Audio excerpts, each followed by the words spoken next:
In life, there are a few things that I try to avoid, more than a few, but I'll give you just a few of my top ones that come to mind. A few things I try to avoid in life are olives is number one. If you eat olives, you are crazy. Olives were made by the devil, I think. Somehow they ended up on pizza, but I don't know how. So that's one of the things I try to avoid. I also try to avoid mosquitoes in our backyard. We are just like a mosquito factory every summer. So I'm so thankful for this time of year because it's nice and it's cool weather, but the mosquitoes haven't come out just yet. But in a few weeks, it's gonna be terrible. So we always try to set up traps, just different things to try to keep them away. And then another thing I try to avoid, maybe I'm not alone in this, but is awkward silences. Some people are a lot more comfortable when it comes to awkward silence, but if you speak with me and there's a lull, I'm probably gonna start talking, and that's not a you thing, that is a me thing, because I feel like I need to say something, and so that can get me into trouble. I really have to be conscious of that. And you might be able to make your own list. In fact, I'd be curious what some of yours are, but I imagine that there are two things that probably everybody in here tries to avoid, and those two things are fear and failure. Fear and failure, those are things that, we can't really escape. We are going to encounter those things. It's part of what it means to be human. Is there are going to be times where we fail, and there are going to be times where we encounter fear. But most of the people I speak to, those are things they try to avoid, unless you're like an adrenaline junkie and you just love that feeling of that rush, that little bit of fear. You like watching horror movies or something. But most people don't enjoy that. And so the question that I want us to consider this morning as we continue looking at the life of Abraham is, as followers of Jesus, how can we respond when faced with fear or failure? How can we respond to situations in which we encounter that? Because again, like it or not, we will. You likely already have, and spoiler, you will again in the future. And so how do we handle that? Well, as we look at Abraham's life, we're going to see some moments where he encountered both of those things. And we're going to see how God worked in the midst of those circumstances. So just to catch you up, we're going through a study, sort of a high-level view of Genesis. And so we're in the life of Abraham. And last week, if you were here, we looked at what's often called the call of Abraham, where God called Abraham, this pagan idolater with a wife who couldn't have kids. And he said, listen, I will bless you, and I will give you a land, and I will make you into a great nation. But he says, I'm not just going to do this for your sake. I'm going to do this so that you will be a blessing to the world. And we know as we read through Scripture that it is through that nation that Jesus Christ comes. And so truly they are, not just in small ways, but in a universal way, an eternal way, a blessing to the entire world. But along that journey, much like in life, it's not a straight line. Sometimes when we think about our own spiritual journey, we imagine it like on a graph, like we're just going to level up. Like we're just going to go from great, from level 1 to 2 to 3 to 4. But the reality is that people, and Abraham's no different, people are complicated, and often our lives are a winding road on that journey of faithfulness. And we see that very much so with Abraham. So what we're going to do is we're going to look at 3 different questions that arose, I think, in Abraham's life when he was faced with fear and failure. But much like we started last week with a promise, we're going to start this week. In chapter 12, again, God promised Abraham, I will bless you, I will give you land, and I will make you into a great nation. And then we see that much like us, Abraham needed a reminder. So in chapter 15, verse 1, it says this. It says, after this, the word of the Lord came to Abram. Now, Abram later had his name changed to Abraham. Sarai had her name changed to Sarah, so we're just going to say Abraham and Sarah. But the word of the Lord came to Abram in a vision. Do not be afraid, Abram. I am your shield, your very great reward. Now that command, do not be afraid, or something similar, occurs over 300 times in the Bible. Why is that? Or why does that command occur so often? Well, I think it's because fear and failure, again, are sort of part of what it means to be human. They are things that every single one of us has faced and will face again at some point. Some psychologists will say that fear is the feeling we get when something that we value is threatened. And anxiety is the feeling we get when we feel helpless to address a threat. So when something of value is being threatened, right, and it might be harmed, it could be my identity, it could be my children, it could be my jobs, it could be a job or my way to provide for myself, we feel fear. And anxiety is the feeling we get when we feel helpless to do anything about it. And there's a lot that can cause us to fear, right? There's a lot that can cause us to be anxious. Maybe we're wondering, well, will I have enough to make it to the next month? Will I be able to pay my bills and make it to the next month? Maybe we say, well, will I be able to graduate? Will I ever find that person that I am meant to marry? And when we feel a mixture of emotions, yes, on the one hand, maybe we do say, okay, God, I trust you, but at the same time, I'm still experiencing this fear and this uncertainty and this anxiety. But yet again and again, the Bible tells us, do not be afraid. Do not be afraid, right? God says to Abraham, I am your shield, your very great reward. In other words, he's saying, I am your protector, and I will do what I promised. Now, to you and me, God did not make a promise to turn us into a great nation. Right? That was a promise made specifically to Abraham. But generally speaking, the promise that God makes to Abraham is for us to be our protector, to be our source of help. Give you just a couple of specific verses. Psalm 46 says, God is our refuge and strength, always ready to help in times of trouble. Psalm 55 says, cast your burden on the Lord, and he will sustain you. He will never permit the righteous to be moved. And I could give you a whole list of others, but the point is that God promises to you and to me to be our refuge, to be our shelter, to be our help. Abraham or David also says, Lord, you are my lot. You are my inheritance. If my siblings get kingdom and land and gold or whatever it is, but I have you, that'll be enough. God promises to be that for us. But much like us, Abraham, he might know that intellectually. He might be able to recall God's promise, but he struggles to live it out. And he does that in a few ways. So go back from chapter 15 to chapter 12, and we're going to look at a story that occurred just after, probably a few months, maybe even a couple of years after God made that initial promise to Abraham. We read in verse 10, it says, now there was a famine in the land. This was the land that God had promised to him, the land that Abraham moved all his way hundreds and hundreds of miles to. It says, now there was a famine in the land. And Abram went down then to Egypt to live there for a while because the famine was severe. As he was about to enter Egypt, he said to his wife Sarai, I know what a beautiful woman you are. When the Egyptians see you, they will say, this is his wife. And then they will kill me, but will let you live. So say you are my sister, so that I'll be treated well for your sake, and my life will be spared because of you. Now, out of nowhere, Abraham does two things. So number one, he leaves the land that God had promised him. And again, you got to have some sort of sympathy for Abraham because he's like, okay, God, I don't really know who you are. You came out of nowhere and you said you're gonna give me a child even though my wife is barren and you're gonna give me a land and a nation. Okay, that sounds pretty wild. And then Abraham gets to this place and there's a drought. Now for us, the only thing we have to worry about when there's a drought is maybe some rising prices, right? Like, these vegetables are $1 more than they were last week. But for Abraham and for the people of that day, it was very, very serious. But still, while Abraham could have chosen to trust God and said, okay, God, I'm going to take you at your word, that you're going to bless me, that you're going to protect me, instead, he runs. And he runs down to Egypt where the Nile River keeps things pretty fertile, where they're much more resistant to drought. And so Abraham runs down there. First mistake. Second mistake is then he fears for his life. And you can see there's a bit of selfishness in him that he's saying, okay, Sarah, listen, you're beautiful. Great way to start, right? But honey, you're beautiful. You're amazing. He says, but why don't we just tell people you're my sister? Which is a half-truth, by the way, because Sarah was his half-sister, which sounds weird to us today. It was normal back then. But it was true. It was his half-sister. And so I was like, well, let's just tell people, let's lean on that half and say that you are my sister, and then I'll be kept safe for your sake.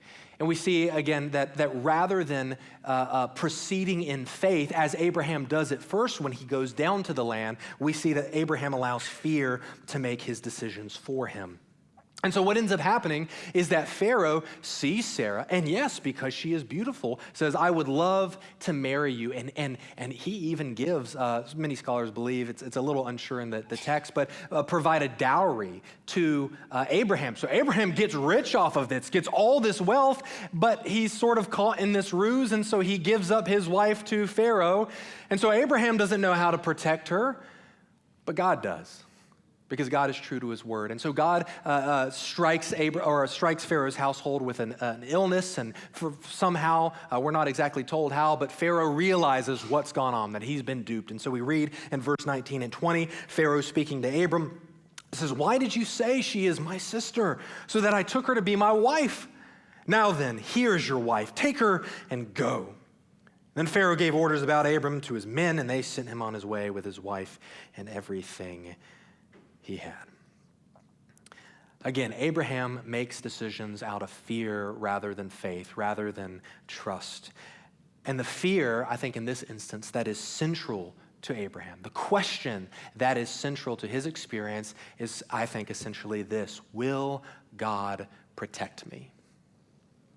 Will God protect me? Now tell me, have you ever had those thoughts?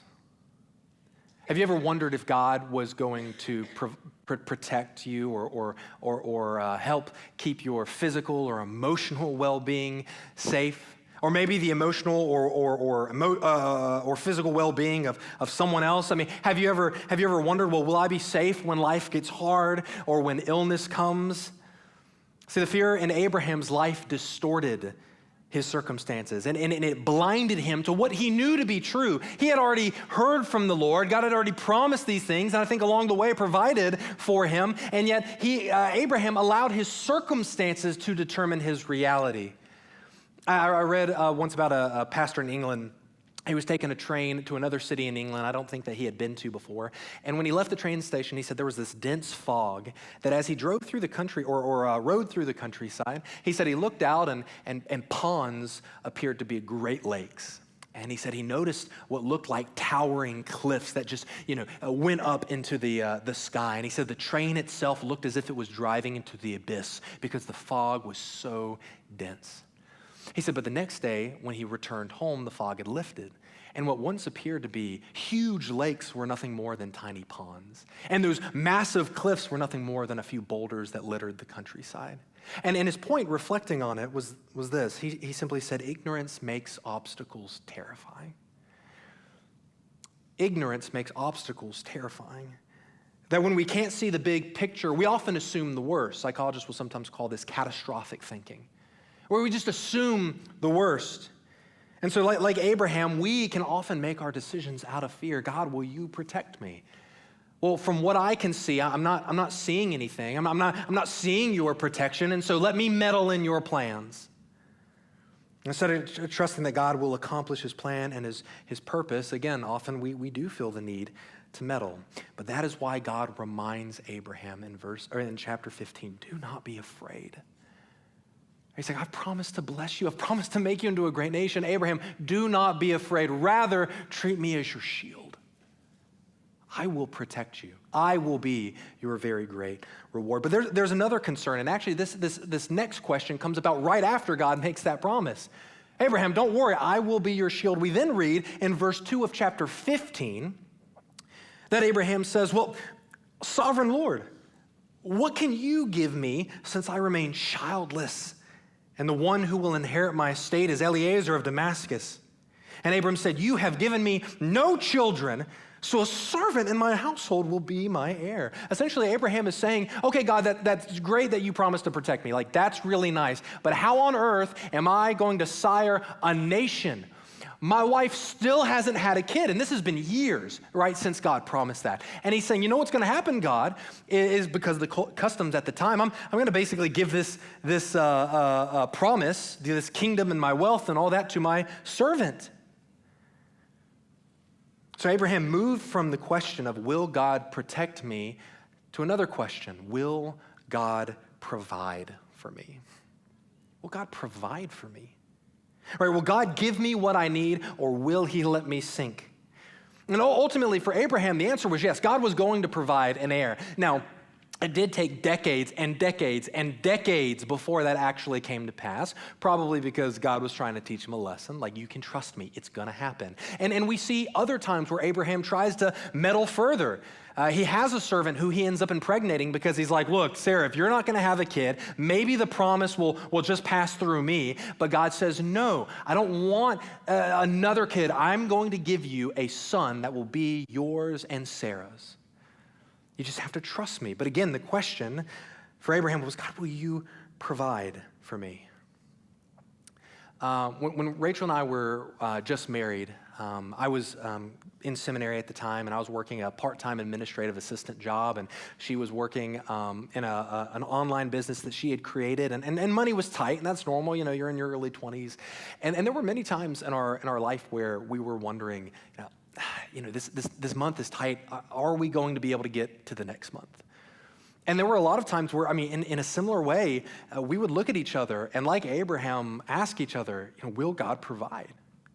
But what we saw in those early years was that without fail, again and again, often in unexpected ways, God would provide some means for us. And sometimes that was through an opportunity. Someone says, well, hey, Grayson, I could use some help moving some stuff, or I could use some help on this day job. Why don't you come out on Saturday and I'll give you $100 for it?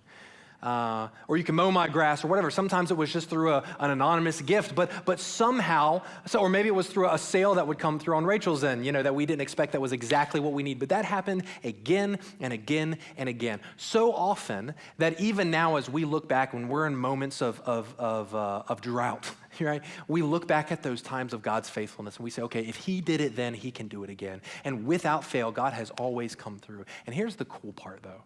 The cool part was that we were provided for not because we skimped out on our giving. So we had made a commitment. We're going to give 10% of our income to the local church we attended. We said, we're going to do that. And there were times where really much more me than her, I was like, honey, maybe like 5% this month. Because imagine what we could do with that other 5%. And she would say, no.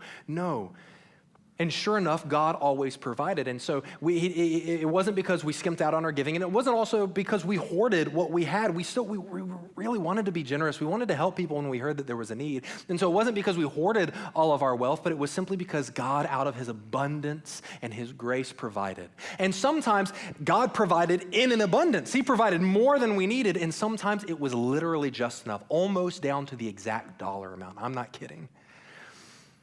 But I share that to say it's not because, I was so righteous or holy or anything like that, just like Abraham wasn't righteous or holy or anything, but it was because God was faithful. And if he did it for me, he can do it for you. And if he did it for Abraham, he can do it for you too. It's not wrong to ask the question, okay, God, are you going to provide? I'm looking, I'm trusting, I'm believing. But rest in the promise that God will take care of you. And I'll be honest that sometimes it's not always as we expect. It's not always that the money comes down, to the last dollar and it gives you exactly what you need. Sometimes you do lose the home. But at the end of the day, God still provides. And as you look back in your life, you will be able to trace, I believe, God's hand of faithfulness, even if you don't see it in the moment, even if in the moment it's foggy. So far we've seen Abraham wrestle with two big fears that we experience in our day.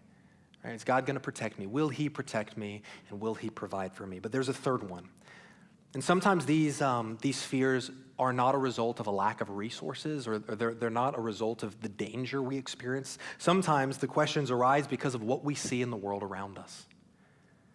In chapter 18, God lets Abraham in on a little secret. He says, listen, Abraham, I want you to know that I am about to judge these two cities near you, Sodom and Gomorrah, because of their great wickedness. Now, Genesis doesn't tell us a whole lot about what the great wickedness was. It gives us a few hints, but it doesn't tell us exactly. The point is that God is saying things have gotten really, really, really bad. And if you look earlier in Genesis, Sodom and Gomorrah weren't always like that, and God gave them plenty of chances, and it was still working in their midst, but he says, listen, things have gotten so bad that I'm going to need to judge them. And Abraham is sort of disturbed by this. And so in chapter 18, verse 23, Abraham approaches God and he says this. He says, will you sweep away the righteous with the wicked? Well, what if there are 50 righteous people in the city? Will you really sweep it away and not spare the place for the sake of the 50 righteous people in it? Far be it from you to do such a thing, to kill the righteous with the wicked, treating the righteous and the wicked alike. Far be it from you, God. Will not the judge of all the earth do what is right? So Abraham, like all of us, is trying to understand this God that he is following.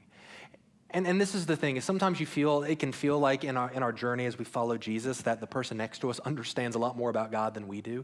But this is Abraham, right? The father of the nation of Israel. And still in this journey, he is trying to understand this God that he is serving. He's saying, God, I don't understand. Like, I get that you need to judge this city, but they can't all be bad.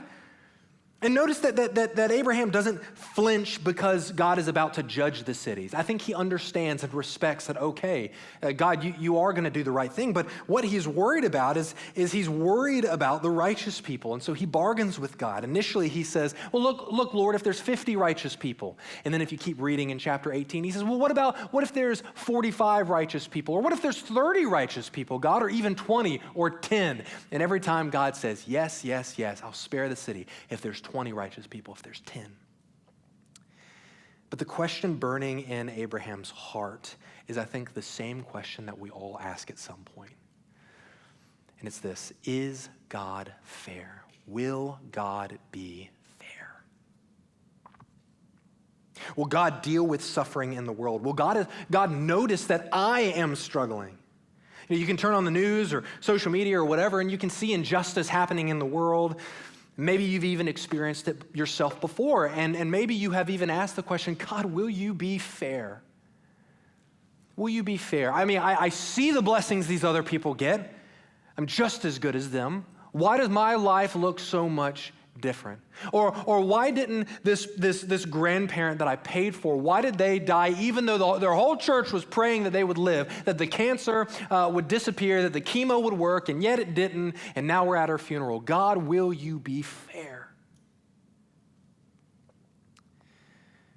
So one of the things the story of Sodom and Gomorrah shows us is that God is not a vindictive bully, but he is a good and wise king. But what we end up seeing, and what Abraham couldn't see, is really there was no one righteous in the city. Maybe you would include Lot, who was Abraham's nephew, and Lot's family, even though you later learn they were not all that good. They get up to some pretty wild stuff. But God does spare them. He does spare them, for the sake of Abraham. But the point was that God is a good, wise king. He was a king that could be trusted, but Abraham couldn't see it. But here's what Abraham does do right, is he tells God his worries. He says, God, this doesn't seem fair. What if there are 50 righteous people? This doesn't seem fair. What if there are 10 righteous people, God? And you know what happens is God doesn't rebuke Abraham for those questions. What does he do? God answers them. God gives him an answer. See, it doesn't matter whether the question is, God, will you protect me, or will you provide for me, or will you be fair? Those are questions that can drive us deeper into the arms of God rather than away. Sometimes we bottle these questions up, and young people especially do this, and you want to know why? Young people especially do this because they feel like if I voice these questions, my family or the people in the church are going to judge me and think less of me. If I say, okay, I'm experiencing these things and it just doesn't seem like God is fair, they're like, I can't voice that because, well, then, they won't want to hang out with me, or they won't want me to come to small group or something like that, right? They'll see me as lesser than. But here's Abraham coming to God, asking these questions, or at least here he is. And God doesn't rebuke him, but he answers him. So like all of us, Abraham again experienced this journey of faith, and he experienced that it's a winding road and it's not a straight line.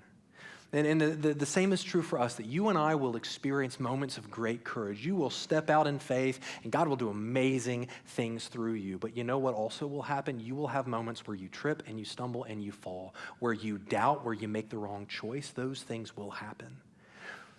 And that is where the grace of God becomes so alive to us.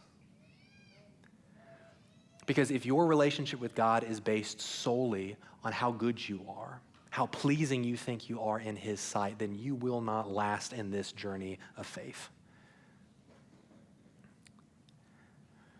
But still, what is the really the overarching idea that we learn from this, that Abraham learns? And it's a really simple one. Sometimes the most powerful and deep truths are the simplest ones. I think the thing that we can learn from Abraham's life is this, that God is trustworthy. that simply God is trustworthy. God shows Abraham that he is deserving of his trust and that he is still doing the same things today. But again, you might be wondering, well, Grayson, what about the times where it seems like God doesn't come through?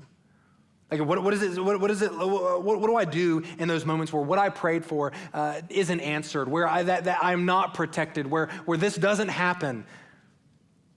Well, one of the things that the Bible shows us is not what God will do. The Bible doesn't explain everything that God will do in our life, but it does show us what God has done. Most importantly, it shows us that through the death and resurrection of Jesus. You see, on the cross, Jesus put to death our fear, and with his resurrection, he gave us an eternal hope. Like, he allows us to put our trust in that because God's faithfulness in the past shows his faithfulness in the future. And this hope tells us that even though the cancer might not go away, even though the job or the marriage still fails, that God has still provided an eternal security and a better future for us. And this is not just a platitude. I know it can seem like that, but this is a truth that led Christians throughout the centuries to give their life for the sake of the gospel. That as in the Colosseum, when they were being torn apart by lions, and it didn't seem like God protected them, or when they were being lit on fire for Emperor Nero to light his parties in his courtyard in Rome, people could look at that and they would say, where is your God now? You know what? They said the same thing to Jesus as he hung on the cross, right? Come down if you are the Son of God. Why didn't Jesus come down? And why didn't that prove God's promises to be false? Because God had prepared a better future. That what looked like a temporary failure on God's part was shown to be his eternal truth and promise. That God is preparing something for us that we may experience to some degree in this life, but infinitely more in the world to come. And that is not just a platitude, but that is a truth that we can build our life on. And so in the last few minutes, I know we've just got a few minutes left, but in the last few minutes, I just want to give you 3 simple ways that you can respond in your life. You can respond to situations where you're faced with fear and failure, and then I'll close with a story. But the first thing, when you ask yourself, well, how can I respond when faced with fear or failure? The first thing I would encourage you to do is to doubt your circumstances. Doubt your circumstances. Fear, as we've talked about, distorts our perspective. It warps it. It's like sometimes living in a fog, which, by the way, that's why it's good to have people who are outside of the fog, having people around us who are willing to speak into our lives. Because often we can, if you're like me, you find that you can give better advice to other people than you can give to yourself. And there's a reason for that, because it's hard to see the way when you are in the fog. So that means we need to be humble enough to come to others and say, hey, I don't understand what's going on. I just can't see it. It's not because I'm dumb. It's not because I don't care. It's just I'm just in it and I can't see and it's cloudy. Will you help me to see the way? When you come to godly friends or mentors or whoever, and you come to them and you say, help me to see, oftentimes we gain an entirely new perspective. But the thing about doubting your circumstances is that often our circumstances cause us to doubt God.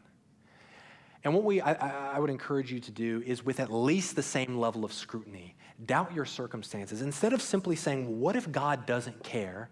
Ask yourself, what if he does? Tim Keller, a pastor in New York, made this argument in a similar way in his book, The Reason for God, where he said, doubt your doubts. Because oftentimes we only apply that one way, right? We allow our circumstances or our feelings to cause us to doubt God, but what if we reversed it? And we doubted our circumstances, or we doubt our doubts.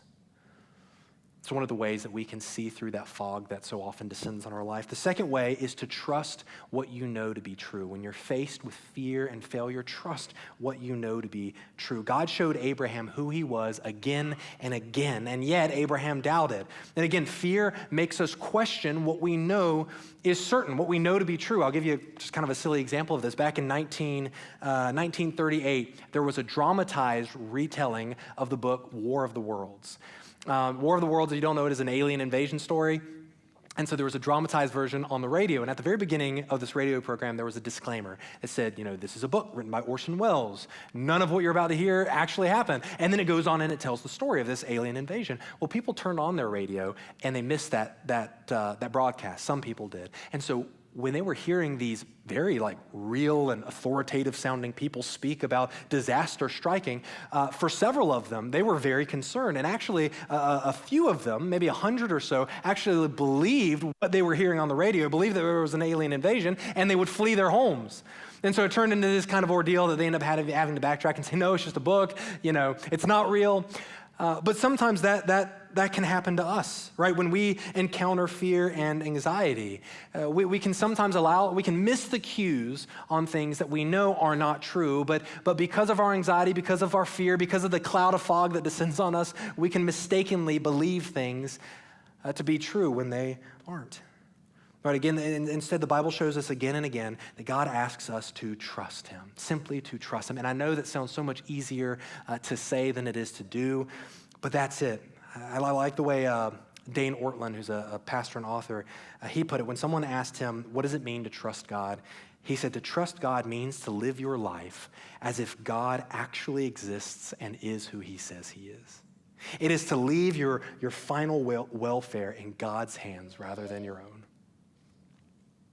And the last thing I would encourage you to do is simply to seek God's shelter.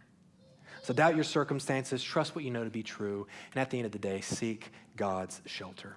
Again, as we saw earlier, the Bible is full of scripture that teaches that God is a shelter. God is a refuge. The question isn't if there is shelter. The question is, will you and I run to it? Right, will you run into the arms of God, which are wide open, or will you choose to self-medicate in other ways? I'll just close with this story. In a book called Walking with God Through Pain and Suffering, a woman named Mary shared her testimony in one of the chapters. And she talked about how she found hope in God in spite of, frankly, a very tragic life. As she told her story, she said she grew up in a home where she was experiencing abuse, neglect. Her parents were alcoholics, and eventually they got divorced. And she said that she would be locked out of her home for doing things like pouring down her parents' vodka down the drain, or failing a piano competition. They would lock her out of the home, and she would have to break in through the windows on the bottom floor just to get inside. Or when she was a little bit older, seeking safety and security, she found it in the arms of a man that she thought was going to be her safety and security. But unfortunately, he was just as abusive as her parents were when she was younger. And so she left him and continued to face betrayal. She made further mistakes of her own. But eventually, she did find a loving husband and gave birth to 3 beautiful kids, and all was well for a time, until she said she was diagnosed with an inoperable brain tumor. And that tumor didn't kill her, but it did leave her partially paralyzed. And it left her with severe migraines and headaches. And then a little bit after that, her husband had not just 1 stroke, but 2 strokes, which left his personality completely changed forever. And not only that, but as her kids got older, she witnessed all 3 of her sons go to prison at some point. And so her life is obviously tragic and dark and wild, and you're wondering, right? We're tempted to say, well, what did you do wrong, Mary? What did you and your husband do wrong? But somehow in the midst of all of that, she found God, or should I say God found her. And she gave her life to Christ in the midst of that. And reflecting on her life at an older age, she had to say this. After all the suffering she went through, after all the pain, after all the questions I imagine she was asking that were very similar to Abraham, she wrote this. She said, problems don't disappear, and life continues. She said, but God replaces the sting of those heartaches with hope.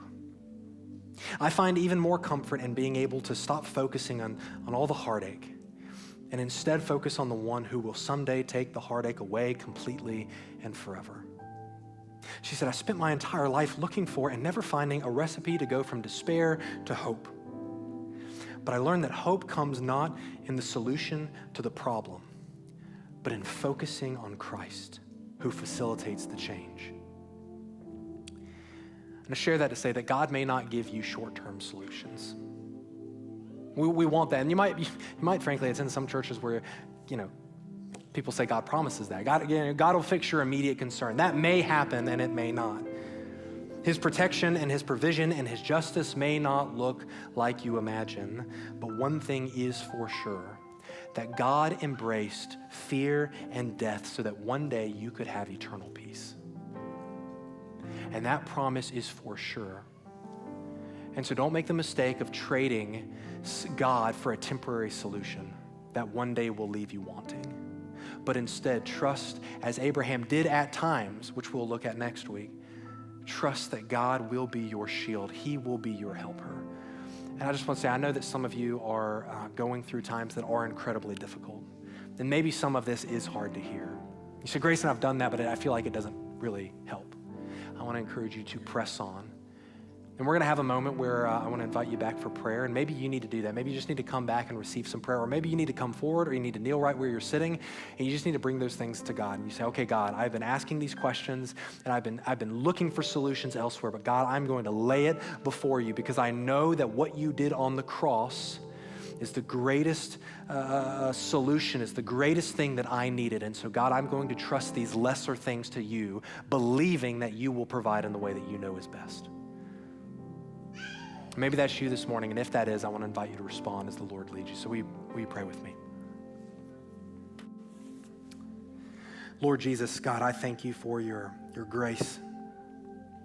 God, I thank you for your patience with us, that when we ask questions again and again and again, God, you show yourself to be true and trustworthy and faithful. And Lord, for those who may be sitting here in this room and they're just not sure, God, they're not sure, they're doubting, they're in the fog. Lord, I pray that you would shine through. You tell us that you are the light that shines in the darkness. And so, Father, I pray that your gospel and your truth would shine into their life, that they would know that there is a God that loves them and sees them and cares for them and is willing to walk along beside them. Lord, help us to run to you, not just when times are good, but especially when they're bad. And may we find in you a refuge for our soul. In Jesus' name we pray. Amen.